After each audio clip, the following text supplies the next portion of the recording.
이게 바로 당장 5년 뒤에 펼쳐질 한국의 충격적인 현실이다. 그 무엇도 이러한 흐름을 거스를 수 없고 한국은 이제 끝이다. 최근 독일의 공영방송에서 한국에 대한 충격적인 전망을 내놓아서 큰 화제가 되고 있습니다. 그렇다면 과연 세계적인 명성을 자랑하는 전문가들이 내놓은 한국의 충격적인 운명은 대체 무엇일까요? 안녕하세요. 저는 독일 출신의 하이케라고 합니다. 현재 공학을 전공하고 있는 저는 대학교 학사 졸업을 앞두고 있고 현재 석박사 유학을 위한 새로운 국가를 알아보고 있는 상황인데요. 이러한 제 결정에 많은 사람들이 독일은 기술 강국으로 매우 유명한 국가인데 도대체 왜 구태여 다른 국가로의 유학을 가려는 거냐며 이해하지 못하겠다는 반응을 보이곤 합니다. 하지만 제겐 그럴 수밖에 없는 이유가 존재하죠. 그건 바로 저는 독일은 기술 강국처럼 보이지만 현실은 옛 명성만 팔고 있는 낡아빠진 국가인 것을 잘 알고 있기 때문입니다.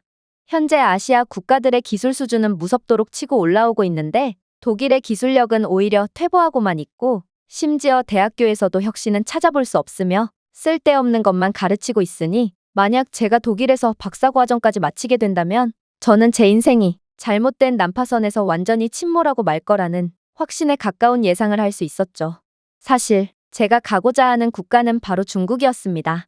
독일은 원래 예전부터 중국과 밀접한 관계를 맺고 있던 국가로 수많은 중국인들이 독일에서 거주하고 있기에 저는 이러한 중국인들로부터 중국에 대한 각종 선전에 가까운 홍보를 귀해서 피가 나도록 들어왔던 터라 자연스레 중국을 독일을 이을 기술 강국이라고 생각하게 되었거든요. 하지만 부모님의 의견은 달랐습니다. 부모님께서는 요즘 기술적으로 보나 문화적으로 보나 한국이 가장 떠오르는 국가고 아직까지도 유망한 국가가 틀림이 없어 보인다며 한국행을 강력하게 추천하셨거든요. 부모님께서는 겉보기에만 기술 강국인 독일의 현실에 공감하시며 독일은 정작 핵심 기술은 죄다 한국으로부터 수입을 하고 있는 상황이고 또 당장 독일의 가정집만 가봐도 전부 다 한국산 가전제품만을 사용하고 있으니 이런 나라에 합류한다는 건 그야말로 성공을 거의 보장받는다는 말과 다름이 없다고 주장하셨죠. 하지만 저는 부모님의 말씀을 믿을 수가 없었습니다. 왜냐하면 중국인들은 독일 대학교까지 거의 점령한 상황이고 저는 그중 몇몇 중국인 친구들을 알고 지내고 있는데 이들은 제 한국행이냐 중국행이냐를 결정하는 고민을 듣더니 한국을 옹호하는 제 부모님은 완전히 낡아빠진 한심한 사상을 가지고 있다며 다소 선을 넘은 발언들을 이어나갔거든요. 중국인들은 한국의 기술력은 이미 10년 전에 중국에 의해 완전히 추월당한 상황이고 한국인들은 그저 중국의 산업 스파이를 보내거나 중국 정부에 구걸을 해서 중국이 쓰다 버린 기술력만을 주워가고 있는 상황인데 도대체 중국을 놔두고 이런 기술 후진국 한국으로 가는 게 말이나 되냐며 매우 격앙된 반응을 보였는데요. 그리고 중국인들은 분명 중국 기술력에 의해 모든 파일을 전부 빼앗긴 한국은 현재 급속도로 가난해지기만 하고 있는 상황이라며 현재의 한국은 거지와 노숙자가 거리를 지배하는 그야말로 국가 자체가 초토화된 거지 국가라며 침을 튀어가며 열변을 이어나가더라고요. 이런 중국인들의 세뇌를 받다 보니 저는 점점 한국을 절대로 가선 안 될 개발도상국으로 인식하게 되었고 그렇게 저와 부모님의 의견 대립은 좀처럼 끝날 기미가 보이지 않았습니다. 그런데 저는 언제 한 번은 TV를 돌리다가 충격적인 영상 하나를 접하게 되었습니다. 그건 바로 독일의 공영방송 채널에서 제작한 독일에서 향후 5년 내에 벌어질 미래를 예측하는 분석 영상이었는데요. 그런데 독일 최고의 전문가들이 한데 모여 분석한 결과 만약 독일이 당장 한국을 그대로 따라하지 않는다면 독일은 5년 내로 완전히 경쟁력을 잃고 처참하게 고꾸라질 수밖에 없다는 충격적인 주장을 해오는 거 아니겠어요? 저는 이러한 도저히 믿을 수가 없는 상황에 경악을 하며 영상에 집중했는데 저는 진행자가 처음 입을 떼자마자 완전히 넋이 나갈 수밖에 없었습니다. 만약 독일이 한국의 성공을 그대로 답습하지 않는다면 독일은 5년 내로 완전히 무너지고 말 것입니다. 이게 바로 현재의 독일이 처한 현실이고 과거의 성공에만 안주하던 독일이 감내해야 할 대가이죠. 많은 독일 국민들은 아직도 독일이 세계 최강의 기술 강국이라고 오해하고 있지만 현재 전기차 시대가 도래한 이후 독일의 차량 산업이 어떤 국면을 맞이했는지를 눈여겨본다면 우리는 정신이 번쩍 들 수밖에 없을 것입니다. 믿기 어렵겠지만 독일은 전기차의 필수적인 전기차 배터리 기술력에 있어서 중국에 마저 완전히 밀리고 있는 처참한 모습을 보여주고 있는 게 현실이거든요. 한때 독일의 공장 역할을 수행하던 그 중국의 말이죠. 이러한 현실은 독일뿐만 아니라 유럽 모든 국가들도 마찬가지입니다. 많은 분들이 아실 테지만 중국은 인건비가 없는 국가로 죄수들이나 아이들까지 불법적으로 동원하면서 압도적인 저가 정책을 펼치고 있거든요. 심지어 외국에 공장을 짓고 현지 노동력을 착취하면서도 임금은 체불해버리는 악질적인 행위까지 이어가며 저가 정책을 고수하고 있기에 독일뿐만 아니라 유럽, 아니 전 세계는 이러한 중국의 저가 정책의 대적을 전혀 할 수가 없을 것처럼 보였죠. 그러나 한국은 그러한 전 세계를 이기는 것처럼 보였던 중국을 압도적으로 제압하면서 오늘날 세계는 한국을 중심으로 한 새로운 판도가 펼쳐질 것임을 전 세계에 알리게 되었죠. 그리고 이러한 한국의 대세를 대표적으로 설명해주는 사례가 바로 2024년에 열린 브라질의 전기차 배터리 국가 기술수주 입찰이었습니다. 브라질은 압도적인 인구수와 자원을 등에 업은 경제 규모가 상당히 큰 국가로 대표적으로 기술력은 부족하지만 상당한 경제 규모 및 자원 덕분에 브라질로의 기술 수출은 전 세계 모든 기술 강국들이 군침을 흘리는 로또쯤으로 여겨지고 있는 상황인데요. 그리고 이번에 브라질은 2035년까지 대중교통 차량의 80%를 전기화하는 국가 프로그램인 그린 모빌리티 2035 정책의 일환으로 30조 원 규모의 입찰을 발표했습니다. 전기 배터리 수주에 30조 원을 내걸다니 이건 역사상 전례 없는 막대한 규모의 기술 수주였고 이번 경쟁에서 승리한 국가는 그야말로 막대한 이익을 얻으며 추후에도 아직 인프라가 부족한 브라질과 계속해서 교류하며 지속적인 이익을 얻을 수 있는 상당한 이점이 걸린 사업이었습니다. 사실 브라질이 이러한 다소 터무니없어 보일 정도로 큰 금액을 보수로 내건 이유는 따로 있었습니다. 브라질은 대규모 아마존 삼림벌채를 통해 막대한 이익을 거두었고 이로 인한 생태 위기 때문에 국제적인 질타를 받고 있는 상황이거든요. 따라서 자신들의 이익만을 위해 국제 위기를 초래한다는 오명을 안게 된 브라질은 각종 국제회의나 이권 사업에서 배제되며 수많은 정치적 경제적 이권을 포기해야 했습니다. 심지어 EU의 탄소 국경 조정 메커니즘 때문에 브라질은 수출 위험까지 겪으며 만약 즉각적인 친환경에 대한 조치를 취하지 않는다면 계속해서 국제 제재로 인한 막대한 손해를 봐야 하는 상황이었는데요. 결국 이러한 막대한 손실 때문에 브라질은 다소 무리한 수주를 진행하면서까지 대중교통 차량의 80%를 전기차로 전환하며 친환경 국가 이미지를 챙기겠다는 입장을 밝히게 된 거죠.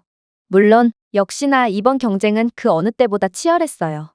일본 파나소닉과 같은 꽤나 쟁쟁한 입찰자마저 초기에 탈락했을 정도로 웬만한 날고 기는 기술 강국들은 전부 이번 입찰에 참여했다가 죄다 쓴맛을 맛봐야 했거든요. 그리고 결국 마지막 라운드는 한국의 LG 에너지 솔루션과 중국의 CATL로 좁혀지게 되었죠. 양 국가의 장단점은 너무나도 명확하게 갈렸어요. 한국이 최종 라운드까지 올라간 이유는 이들의 배터리 기술력은 세계 최고였기 때문이었고 중국은 기술력은 뒤처지지만 압도적인 저가 정책에 따른 가격 메리트가 있었기 때문이었죠. 사실 많은 전문가들은 아무리 한국의 기술력이 우수하더라도 이번 경쟁에서도 어김없이 중국이 승리할 거라고 예상했습니다. 그도 그럴 것이 중국은 이러한 저가 정책으로 자신들보다 기술력이 뛰어난 유럽 국가들을 경쟁해서 이겨왔거든요. 그리고 브라질 또한 정말로 환경을 생각해서 전기차 전환 사업을 벌이는 것이 아닌 친환경 국가라는 타이틀을 얻음으로써 여러 국제적 경제적 입지를 확보할 생각이었기에 그저 중국의 배터리로 대충 저렴하게 때우자는 생각으로 입찰을 했을 것이 유력해 보였습니다. 하지만 브라질은 모두의 예상을 완전히 깨부수고 한국에 손을 들어줬는데요. 심지어 보통 이러한 초대형 입찰건의 경우 다개국의 여러 기업에 분산해서 투자를 하는 경우가 많지만 브라질은 오직 한국의 모든 일감을 몰아서 맡기는 이례적으로 파격적인 결정을 함으로써 한국의 압승을 선사했기에 이는 전 세계를 깜짝 놀라게 했습니다. 이번 한국의 승리는 지금껏 저가 정책만을 펼치며 전 세계를 하향 평준화시켰던 중국을 압도하고 이제 중국은 다른 입찰에서도 더 이상 같은 전략으로 한국을 무찌를 수 없다는 것을 의미했기에 중국의 저가 경쟁력도 이젠 끝이라는 것을 의미하기도 했죠. 그렇다면 한국은 유럽 모든 국가들도 도저히 막지 못했던 중국의 인건비랄 게 없는 압도적인 저가 정책을 어떻게 극복해냈을까요? 정말 충격적이게도 한국이 선택한 방법은 매우 단순했습니다. 그건 바로 입찰자로 하여금 중국의 저질 제품 따위는 고려조차 못하게 할 정도로 압도적인 성능을 자랑하는 첨단 배터리를 선보이는 거였습니다. 즉, 한국은 유럽 국가들에게 지금껏 유럽 국가들이 중국에 패배했던 이유는 중국 제품이 너무 저렴해서가 아닌 그저 유럽의 기술력이 그만큼 뒤처지고 경쟁력이 없다고 말해온 셈이었고 실제로 그것을 자신들 스스로 증명했다는 것입니다. 생각해보세요. 중국의 저가형 LFP 배터리는 분명 저렴하지만 에너지 밀도와 주행거리에서 상당히 뒤처지는 모습을 보이고 있습니다. 그리고 이는 브라질의 광활한 지형을 고려해 본다면 상당한 리스크로 작용한다고 할 수 있죠. LG 첨단형 NCM 배터리는 1회 충전 주행거리가 380마일에 달하지만 중국산은 겨우 200마일을 가는 것이 전부인데, 이는 중국산을 선택할 경우 브라질 최장거리 노선인 상파울루 벨로 호라이즌트 회랑의 360마일 노선 등에서 상당한 일정 차질 및 여러 문제사항이 발생한다는 것을 뜻합니다. 물론 전기차 배터리에서 그 무엇보다 중요한 용량 유지율 부분조차도 양국의 기술력은 현격한 격차를 보이고 있는데요. 한국산 배터리는 유지율 96%에 타의 추종을 불허하는 압도적인 모습을 보였다면 중국산 배터리는 단 70%로 이게 전기차 배터리인지 휴대폰 배터리인지 모를 한심한 수준의 유지율을 보여줄 뿐이었거든요. 놀랍게도 LG의 고속 충전 기술도 CATL을 완전히 능가했죠. LG의 고속 충전은 30분 만에 80%의 충전을 완료했지만 CATL은 같은 80%를 충전하는데 1시간 30분이 걸리는 한국산보다 3배는 느린 모습을 보여주었거든요. 하지만 한국에 정말로 소름 돋는 점은 따로 있습니다. 바로 브라질은 섭씨 35도의 고온과 90%의 습도로 인한 극한의 기온 조건 때문에 배터리 수명이 30% 단축되는 국가라는 크나큰 한계점이 있었지만 한국은 그러한 악조건마저 극복하는 믿기지가 않는 기술력을 선보였거든요. 한국은 내열성 전해질과 그래핀 냉각층을 갖춘 300억 원 규모의 트로피코어 전기차 배터리 변형 모델을 개발하여 섭씨 40도 기온에서조차 95%의 용량을 유지하도록 하는 말도 안 되는 자체 기술력을 선보였거든요. 이는 브라질의 극한의 조건 하에서도 끝까지 성능과 효율을 유지하도록 했고, 중국은 기술력 부족으로 인해 브라질의 기후 조건에 대한 어떠한 개선점도 보여주지 못했다는 점을 고려한다면 양국이 제작한 배터리의 실질적인 효율 수준은 더욱더 현격한 격차를 보였다는 것을 알 수 있습니다. 중국산 배터리는 이러한 브라질의 극악의 기후 조건에서는 장거리 노선은커녕 동네 시내버스 운영도 제대로 못할 정도로 그야말로 전기 자전거에서나 쓸 법한 최악의 효율을 보여줬으니 말이죠. 즉, 이러한 압도적인 기술 격차는 브라질로 하여금 아무리 저가 정책을 펼친 중국이라고 해도 반드시 한국을 선택할 수밖에 없도록 선택을 거의 강요했다는 것입니다. 생각해보세요. 한국산 배터리를 선택하면 대중교통의 다운타임을 40% 이상 단축할 수 있고 버스 한 대당 연간 1,500만 원의 수익 손실을 절감할 수 있는데, 아무리 중국산 배터리가 저렴하다고 해도 도대체 중국산을 선택할 이유가 어디에 있겠어요? 한국산 배터리는 장기적으로 봤을 때 중국의 저가 정책을 훨씬 압도하는 경제적이고도 효율적인 선택인데 말이에요. 그러나 한국은 이러한 압도적인 기술력에 더해 현재 경쟁에서 완전히 뒤처져 버린 독일에 협상은 이런 식으로 하는 거야, 이 바보들아. 라고 말해오는 듯한 정말 믿기지 않는 전략을 들고 나오기까지 했는데요.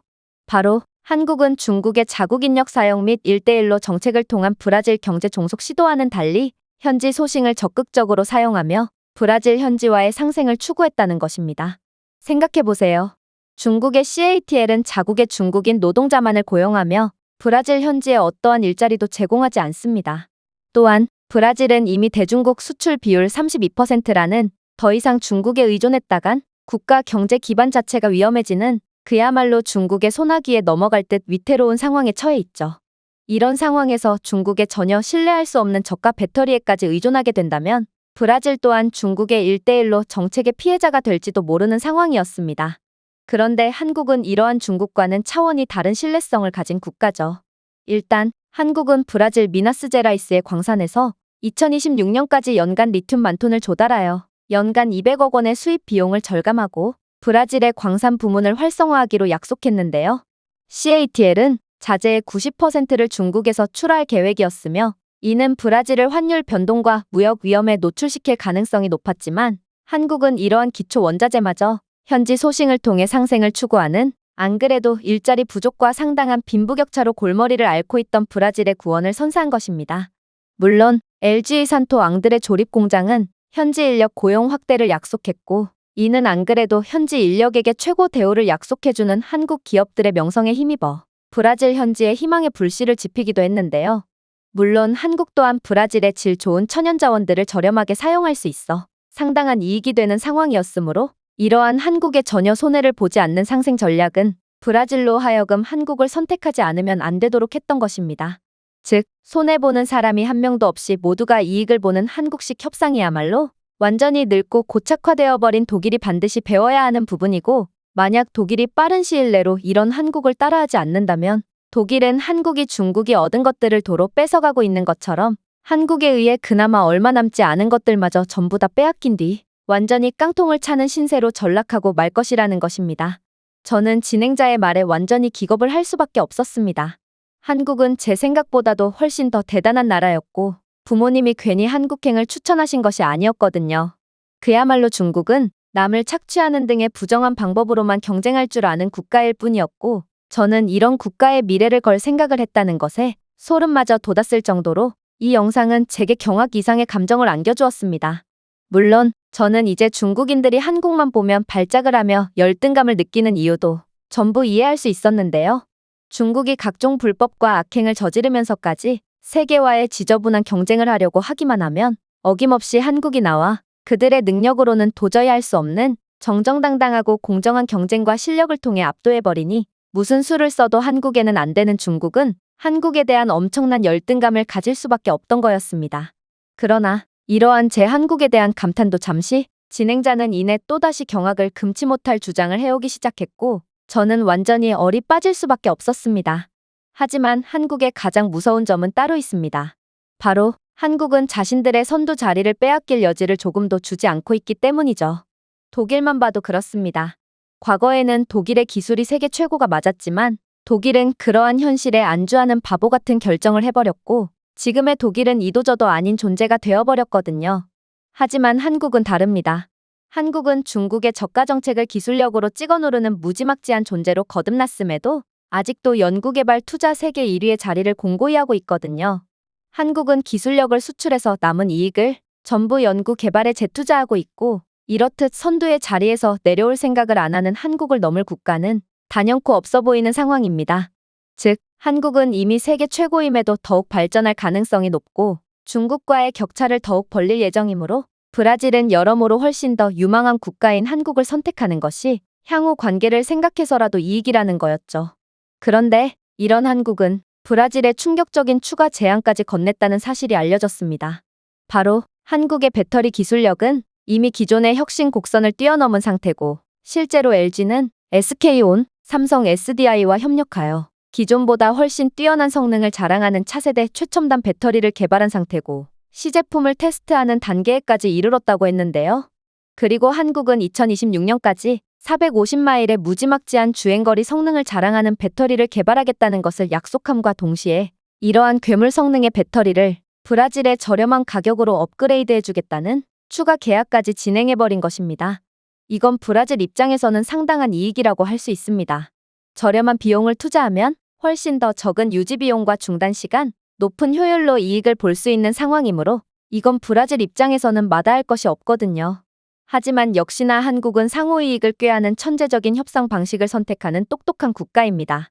한국은 절대로 손해를 보면서 장사를 하는 타입이 아니거든요.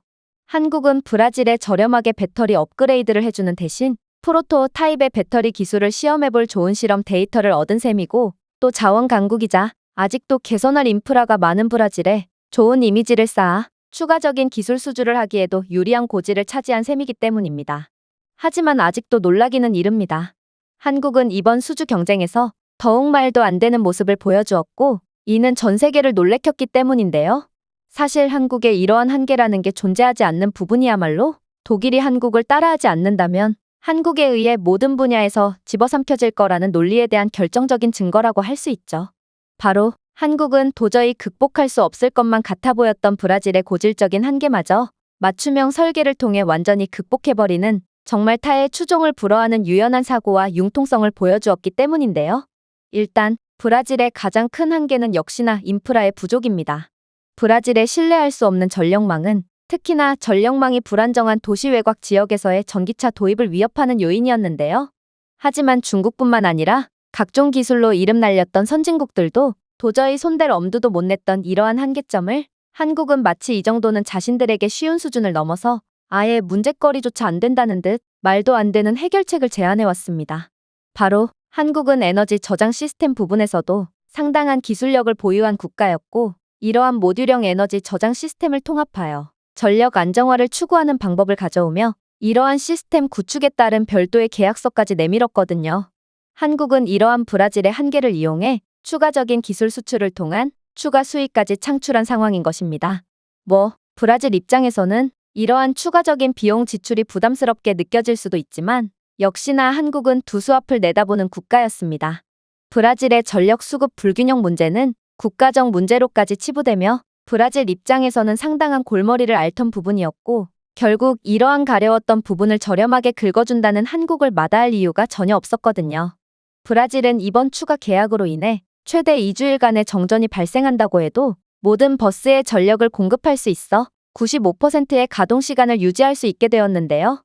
이건 전력 수급 문제로 인한 상당한 다운타임으로 인해 지속적인 손해를 겪었던 브라질 입장에서 엄청난 희소식이 아닐 수 없었고 이번에도 한국과 브라질은 서로의 이해관계가 완벽히 맞아떨어진 셈이었습니다. 결론적으로 한국은 추가적인 수익, 그리고 브라질은 국가의 고질적인 문제를 해결할 수 있던 것이죠. 이런 부분들은 전부 다 우연 같아 보이지만 한국은 작은 디테일 하나하나 마저 절대로 놓치지 않는 천재 국가이고 결국 무에서 유를 창조하는 협상 능력과 기술 수준으로 극한의 이익을 올릴 수 있던 것입니다. 그러나 브라질 입장에서 한국을 그 무엇보다 선택해야 했고 또 자신들이 한국에 돈을 지불하고도 오히려 한국에 대한 무한한 감사를 표하는 이유는 따로 있습니다. 그건 바로 브라질이 한국을 선택함으로써 이들은 한국에 지불해야 할 30조 원보다 훨씬 큰 이익을 얻었기 때문이죠. 바로 한국은 아마존 파괴의 주범이자 환경 오염 국가라는 브라질의 오명을 완전히 씻어줄 정도로 세계 최강의 친환경 기술을 제공했고 이로 인해 브라질이 얻을 이미지 개선과 추후 브라질과 다른 국가들 간의 관계 개선을 고려해 본다면 이건 30조 원 이상의 가치를 창출하거든요. 일단 LG 공장 설계에는 매년 5,000톤의 중고 배터리를 처리할 수 있는 태양열 재활용 장치가 포함되어 있으며 이는 브라질의 순환 경제 추진 및 친환경 추구와 일치하는데요. 중국의 CATL은 생산에만 초점을 맞춘 채 이러한 친환경 시설을 제공하지 않기에 친환경 국가로의 이미지 개선을 꾀하는 브라질이 한국을 선호하는 건 너무나도 당연한 상황이었죠. 특히나 한국은 탄소 중립 인증 프로그램을 지원하며 태양광 및 재조립 시스템을 통해 연간 10만 톤의 이산화탄소를 상쇄하는 선진적인 재활용 기술을 자랑하기로 유명한 국가기에 친환경 법률 위반 때문에 연간 수십억 원의 벌금을 지불하고 있는 브라질에 경제적으로도 상당한 도움이 된다고 할 수 있었습니다. 반면에 중국은 재활용을 전혀 활용하지 않고 되려 연간 400억 원 규모의 폐기 비용이 추가되는 상황이었는데요. 특히나 중국산 저가 배터리는 그 생산 구조상 석탄을 많이 사용하기에 브라질의 환경 오염을 더욱 가속화하기만 할 뿐이었습니다. 여기에 더해 중국은 남의 나라에 불법적으로 폐기물을 버린다는 증거가 여러 국가에서 포착되기도 했기에 브라질 입장에서는 훨씬 더 나은 대안이 있음에도 구태여 중국을 선택할 이유가 전혀 없었던 것이죠. 즉, 결론적으로 한국은 중국보다 모든 면에서 압도 우위를 차지하고 있는 상황이고 결국 기술력으로 상대를 찍어 누르며 조금의 여지도 없이 손쉽게 대형 계약을 따내버렸다고 할 수 있는데요. 여기에 추가적인 기술 수출 계약까지 맺는 천재적인 협상 능력까지 보여주었으므로 한국은 독일뿐만 아니라 모든 유럽 국가들에게 유럽이 지금껏 중국의 저가 정책에 당하기만 했던 건 그저 중국이 잘나서가 아닌 유럽의 기술력이 뒤처지고 부족했기 때문이라는 충격적인 메시지를 남겼다고 볼 수 있습니다. 특히나 독일은 선두 자리에 안주한 나머지 그간 너무나도 안일한 태도를 보여왔고 결국 현재 한국에 의해 모든 부분에 있어서 뒤처져 버리는 도저히 인정하기 힘든 현실을 마주해야 하는 상황인데요. 이제 독일은 따라가야 하는 입장으로서 한국의 뒷공무니만 보며 열심히 한국을 따라해야만 하고 이게 바로 뒤처진 국가의 숙명이라는 것입니다. 저는 이러한 한국과 중국의 가늠조차 안 되는 현격한 격차에 깜짝 놀라고 말았습니다. 그리고 한국의 가뿐히 압도당하는 중국을 보며 독일은 그런 중국에조차 밀리는 상황에 이러한 씁쓸한 현실에 한숨만을 내쉴 뿐이었죠. 그러나 진짜 충격적인 상황은 이제 시작일 뿐이었습니다. 한국은 이번 브라질과의 계약으로 인해 생각보다도 훨씬 많은 것들을 얻은 상황이었거든요. 그러나 우리가 한국을 따라하기엔 너무 늦은 상황일 수도 있습니다. 왜냐하면 한국은 특유의 신뢰성과 대형 고객을 선점했다는 데에 따른 파급 효과로 인해 더욱 많은 부를 가져가게 되었거든요. 사실 이번 브라질의 수준은 표면상으로만 30조 원이지 그 내부를 자세히 들여다볼수록 훨씬 더 초대형 계약이었다는 것을 알 수 있는데요. 한국은 2030년까지 브라질 전기차 배터리 유지 보수 및 업그레이드 계약을 추가했고 추가적인 기술 수출 계약까지 맺었다는 것을 고려한다면 브라질로부터 총 60조 원의 막대한 이익을 얻은 상황이거든요. 한국은 이번 계약 하나로 웬만한 국가의 1년 예산쯤 되는 큰 금액을 손에 넣은 것입니다. 물론 브라질은 남미의 대장 역할을 수행하는 경제 대국이라는 것도 한국의 입지를 더욱 공고히 하고 있는데요.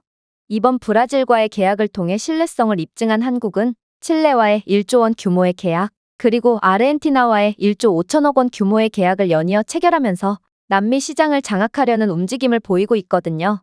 만약 한국이 이렇듯 세계에서 가장 유망한 시장이라고 평가받고 있는 남미 시장을 장악하게 된다면 한국은 이에 따른 선점 효과까지 누리게 되어 장기적으로 봤을 때 더더욱 엄청난 부를 독차지하게 될 것입니다. 하지만 한국의 호재는 여기서 끝이 아닙니다. 한국은 브라질과의 관계 우호를 통해 현재 없어서 못 구한다는 자원인 리튬까지 저렴하게 공급받게 되었거든요. LG는 브라질에서 연간 만 톤의 리튬 수요를 시장 가격보다 20% 낮은 가격으로 확보할 수 있게 되었고, 이는 중국의 리튬 공급이 점점 부족해지고 있는 지금 상당한 메리트로 작용할 게 분명했죠. 물론 남미 시장은 현재 1대1로 정책으로 전 세계를 좀먹으려는 중국에 대해 상당한 경계심을 갖고 있고, 이에 대한 완벽한 대안으로 부상한 한국에 상당한 호감을 느끼고 있다는 점도 한국은 남미에 그저 배터리만을 수출하는 것이 아닌 다양한 기술 수출을 할 수 있는 발판을 마련하게 되었다는 것을 알 수 있는데요. 실제로 브라질은 기존의 중국의 화웨이와의 계약을 끊고 한국 삼성의 5G 장비를 수입하겠다는 뜻을 밝혔고, 이러한 남미 국가들의 중국 탈출에 따른 한국과의 계약의 흐름은 계속될 전망으로 보입니다. 즉, 이렇듯 한국이 남미 시장까지 완전히 장악하게 된다면 독일은 이젠 더 이상 가능성이 없는 국가로 전락하고 마는데요. 그동안 기술 수출로 상당한 부를 쌓아왔던 독일의 돈줄이 말라버린다면 독일은 끔찍한 경제 침체를 겪게 될 것이고 결국 막대한 이익을 다시금 연구개발에 재투자하는 무지막지한 한국이라는 국가를 다시는 추월할 수 없게 될 것입니다. 진행자의 충격적인 주장에 저는 온몸에 힘이 전부 빠지며 그대로 주저앉고 말았습니다. 많은 독일인들은 지금도 자신들이 세계 최고의 기술 강국에서 살고 있다고 오해하고 있겠지만 사실 저처럼 독일에서 공학 분야를 전공했거나 현직에서 일하는 사람들이라면 독일은 낡아빠진 국가로 전락했다는 사실을 잘 알고 있는데요. 그런데 이번 영상은 이러한 독일의 한계를 잔인하리만큼 콕콕 집어주었으며 이젠 한때 보이지도 않던 후발주자였던 한국을 쫓아가야 한다는 충격적인 주장까지 하다니 저는 이러한 독일의 생각보다도 훨씬 처참한 현실의 비통함을 느낄 뿐이었죠. 동시에 저는 정말로 한국을 선택하지 않으면 안 되겠다는 위기감을 느끼기도 했는데요.